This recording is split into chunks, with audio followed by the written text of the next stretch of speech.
Esta es la actividad de evidencias de aprendizaje para la materia de estadística básica de la unidad número 3. Ahora vamos a analizar la tesis titulada Nutrición temprana, efecto de la ingesta de proteínas durante los primeros meses de vida sobre el tamaño y función renal. Dentro de los objetivos que se han establecido para la presente tesis tenemos a los siguientes: comprobar si una mayor ingesta de proteínas tiene un efecto de modificación en el tamaño y el funcionamiento del riñón, estudiar el papel de la hormona IGF-1 en el crecimiento del riñón, inducido por el incremento en la ingesta de la lactancia artificial. Los riñones son órganos vitales para el cuerpo, son los encargados de poder limpiar la sangre y de mantenerla en unos parámetros normales. Toda alimentación y otros factores ambientales como los fármacos logran modificar el funcionamiento, la fisiología, la morfología y el metabolismo en los riñones. Además, los riñones también son los encargados de mantener los compuestos químicos como el sodio, como el potasio, como el nitrógeno a nivel sanguíneo en unos parámetros normales. Otra parte que se va a analizar en esta tesis es la influencia que tiene el poder consumir proteínas a través de la fórmula láctea en estos infantes y cómo afecta a la hormona IGF-1. Y explico lo siguiente: esta hormona es una hormona homóloga a la hormona de la insulina. ¿Qué quiere decir esto? Que esta ayuda a mantener un crecimiento óptimo en las personas y afecta a la hormona del crecimiento. A una mayor ingesta de proteínas se esperaría que pudiera repercutir en que la hormona de crecimiento pudiera tener mejor un efecto en la talla de los niños, pero en este estudio se ha demostrado que no fue así. En cuanto al material y métodos: diseño experimental. El estudio y ensayo randomizado fue a través del Children Oasis Project, llevado a cabo en lactantes alimentados durante el primer año de vida con una fórmula de alto contenido proteico, AP lo vamos a abreviar, otra con un bajo contenido proteico, BP, y otro tercer grupo únicamente alimentado con lactancia materna. Los países en los cuales se llevó a cabo el estudio fueron 5: Alemania, Bélgica, Italia, Polonia y España. Al final Italia no participa porque las 60 familias que estaban destinadas no acudieron a los centros médicos para el ensayo clínico. Criterios de inclusión: todo lactante sano nacido a término con un peso normal para su edad gestacional entre el 1 de octubre del 2002 y el 3 de julio del 2004, sin embarazos múltiples. Quedan excluidos todos aquellos lactantes que no cumplan con lo primero. Muestra de estudio. La muestra para el estudio fue al principio de 865 lactantes, de una población total de 1.263 lactantes entre los 5 países. Lactantes de 6 meses, de más o menos 6 días, de los países que ya se nombraron. Al final fueron incluidos únicamente 737 lactantes de los 865 que habían sido elegidos, que pertenecían al estudio a los 6 meses. 60 familias no pudieron acudir al centro de estudios para el examen ecográfico y 68 lactantes fueron excluidos por alguna anomalía en los riñones. Las variables de estudio de esta tesis son las siguientes: peso, talla, índice de masa corporal, la somatometría, parámetros de laboratorio, medidas renales y las variables sociodemográficas.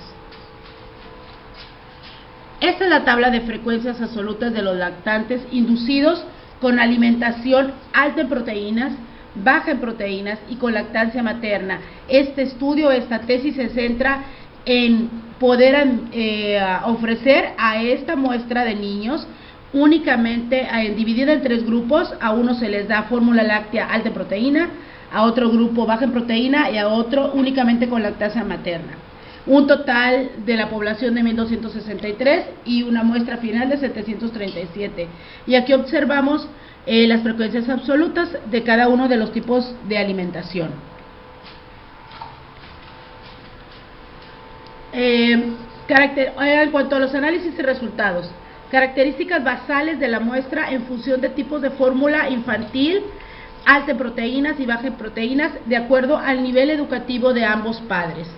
Estas tablas observa En cuanto a la fórmula láctea artificial, que no se encontraron diferencias en las características socioeconómicas basales y educativas, ni en la distribución de género entre los grupos randomizados al tomar fórmula infantil. Sin embargo, al grupo de niños que se les ofrece únicamente lactancia materna, no podían, a pesar de que se llevó el primer ensayo a los 6 meses, no podían ofrecérseles ningún otro tipo de alimentación para este estudio. Aquí sí se observa que se encuentran diferencias en las características socioeconómicas, basales y educativas, en la distribución de género entre los grupos randomizados al tomar lactancia materna únicamente. Dicho grupo se encuentra con porcentajes a nivel educativo más bajos que los de los grupos alimentados con fórmula artificial. Aquí observamos la gráfica en cuanto a esta variable. En cuanto al efecto de la ingesta proteica sobre el crecimiento corporal, aquí vamos a medir qué tanto afectó la ingesta de esos tipos de alimentación en cuanto a proteínas, en el peso, las variables de peso, longitud, índice de masa corporal y superficie corporal. La tabla a manera general, en ambos sexos, la tabla refleja que el grupo alimentado con la fórmula alta en proteínas tiene un peso mayor que el grupo bajo en proteínas y a su vez lo tiene significativamente sobre el grupo de lactancia materna. En cuanto a la longitud o talla, no se observan diferencias. Los grupos con lactancia alta en proteína y baja en proteína muestran valores más altos que el de lactancia materna. En tanto que el índice de masa corporal de los lactantes alimentados con la fórmula artificial mostraron valores significativamente superiores de áreas de superficie corporal. Los lactantes del grupo de lactancia materna mostraron valores inferiores para todos los parámetros excepto para el índice de masa corporal. Yo identifico en este análisis que se esperaría que la lactancia materna, ser la mejor tipo de alimentación, aumentara el peso de los niños, pero no fue así. Lo que pasa es que una alimentación alta en proteínas lo único que ocasiona es que, número 1, aumente el índice de masa corporal de un niño, aumente el volumen y el tamaño de órganos vitales, como en este caso son los riñones, pero no aumenta la talla de los niños. En cambio, la lactancia materna logra mantener ese equilibrio en medidas antropométricas de los niños después de los 2 años. Esta es la gráfica correspondiente a la tabla que acabamos de analizar y vemos cómo se disparan los porcentajes. Ahora vamos a analizar las medidas de dispersión. Para poder analizar las medidas de dispersión utilizamos ciertas fórmulas. Primeramente vamos a ver el rango, que es igual a máximo o mínimo en los datos. En una alimentación alta en proteínas fue de 74, baja en proteínas 79, lactancia materna 16. Esta es la fórmula para la varianza y esta es la fórmula para la desviación típica, que es la raíz cuadrada de la varianza al cuadrado. Vamos a analizar para la tabla de crecimiento corporal en ambos sexos qué resultado nos dio las medidas de dispersión. A manera general, en cuanto al peso, observamos que la desviación estándar está en 0.87 en una alimentación alta en proteínas. Vemos que en cuanto al peso es mayor que la de baja en proteínas. Sin embargo, la lactancia materna ganó en porcentaje. En cuanto a la longitud, vemos que el de mayor longitud, como había mencionado también a la larga, es el de lactancia materna. En cuanto a la desviación típica, recordemos que las medidas de dispersión nos van a enseñar qué tanto se separan los datos de una variable. En cuanto al índice de masa corporal, vemos que el mayor índice de masa de varianza, desviación típica está en el peso en baja proteína. En cuanto a la superficie corporal, observamos que el mayor porcentaje se encuentra en la lactancia materna. Las varianzas no fluctúan mucho una con otra. Ahora vamos a analizar los resultados en cuanto a la modificación del tamaño y función renal según el tipo de alimentación. Vamos a observar el tamaño y el volumen del riñón. ¿Cómo afectó? El tamaño absoluto y relativo del riñón es significativamente mayor en lactantes alimentados con la fórmula alta en proteínas, en comparación con los de la fórmula baja en proteínas y los del grupo de lactancia materna, a excepción de la longitud renal. De forma general, los niños presentaron valores mayores de tamaño renal absoluto que las niñas. ¿Por qué razón? Se menciona que durante la gestación a nivel hormonal, en cuanto a los varones, tienen un mayor nivel hormonal por la testosterona. Esto puede influir en que sus riñones sean de mayor tamaño. Esta es la gráfica correspondiente a las modificaciones en tamaño y volumen del riñón para ambos sexos y vemos los resultados que acabamos de mencionar. En cuanto a las medidas de dispersión para esta tabla, en cuanto a las modificaciones morfológicas del riñón, tenemos en la longitud, tenemos que la desviación estándar o típica, la mayor la obtuvimos en aquellos niños en el riñón derecho, porque ambos riñones tienen diferentes medidas. Afectó más en aquellos niños que se alimentaron a través de alta proteína, y la varianza fue mayor en ellos también. En cuanto al riñón izquierdo, la mayor porcentaje de desviación estándar lo obtuvo aquellos niños que se alimentaron con baja proteína, y en cuanto a la varianza también. En cuanto al volumen de capacidad renal, tenemos, este se mide de varias formas, de acuerdo al corte que se hace en los ecosonogramas. Entonces están en centímetros cúbicos, en centímetros, también en kilogramos, o sea, qué tanto líquido cabe y cuánto pesa, el volumen en metros cuadrados también. Y aquí observamos las desviaciones estándar y las varianzas. Efectos de la ingesta proteica sobre sustancias nitrogenadas derivadas del metabolismo. Recordemos que una de las partes vitales de la fisiología del riñón es poder mantener las sustancias nitrogenadas en márgenes normales. Entonces, ¿cómo lo observamos? A través de análisis clínicos. Y entonces observamos que para la urea tenemos, aquí ya aparece la media y la desviación estándar. La media la necesitamos para poder desarrollar una desviación estándar. Tenemos que la mayor capacidad de urea está en 28.88 y estos son los demás resultados: urea, creatinina sérica, osmolaridad. Se observa que los lactantes alimentados con la fórmula alta en proteínas presentan niveles superiores en sangre de productos nitrogenados como urea, aminoácidos ramificados, urea, creatinina, así como niveles superiores de osmolaridad urinaria que los alimentados con fórmula baja en proteínas, y mayor aún que el grupo de lactancia materna, que ocasiona que estos rangos estén en parámetros normales. Lo que pasa es de que un mayor alimento alto en proteínas, mayor hiperfiltración a nivel renal. Es por eso que los resultados en cuanto a estos valores séricos se dispara en ellos.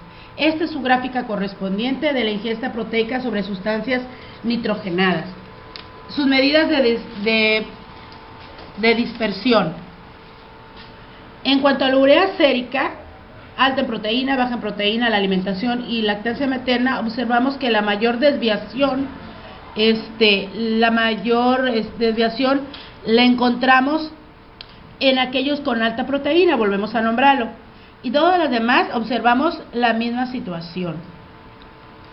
En cuanto a la relación del tamaño, volumen y la función renal con los parámetros del eje de la hormona IGF-1, vamos a ver qué tanto afectó esta hormona.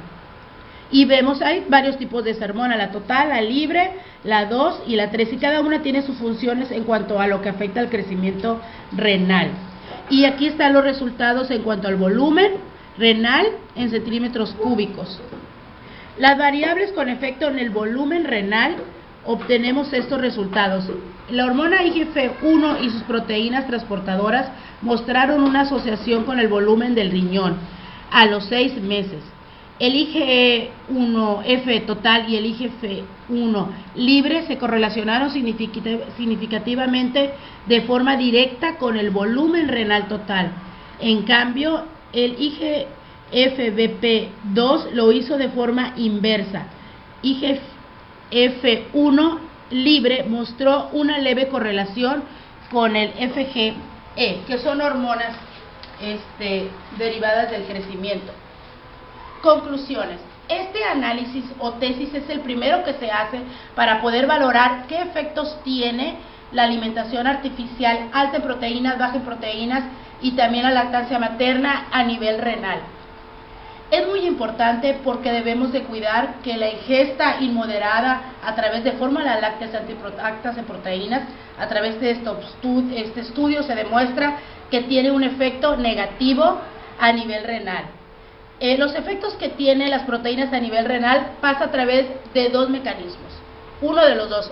Uno, aumenta la hiperfiltración renal, que quiere decir que hay mayor trabajo del riñón, por lo tanto hay una hiperplasia, o sea, un agrandamiento, una hipertrofia renal, o sea, una forma asiforme del riñón, lo que provoca que sustancias nitrogenadas que no pueden ser depuradas por el riñón provoquen un mayor trabajo del mismo. El otro mecanismo es positivo porque la ventilación o hiperventilación de un riñón provoca la liberación y la función de la hormona IGF-1, que es la homóloga de la hormona del crecimiento. Este tipo de hormona IGF-1 que se libera a través de la proteína son administradas regularmente a niños prematuros porque ayuda a aumentar, madurar el tamaño de ciertos órganos del cuerpo. Aumenta su índice de masa corporal y su peso, pero no logra aumentar la talla. En conclusiones llegamos a que la mejor alimentación y a futuro a través de un hábito alimenticio siempre será la lactancia materna, porque de forma natural ayuda al cuerpo a evitar un colapso cardiovascular. Se piensa que también una alimentación alta en proteínas protegería de esta forma al corazón, pero no hay estudios que demuestren lo nombrado. Esa es la actividad de evidencias de aprendizaje para la unidad número 3.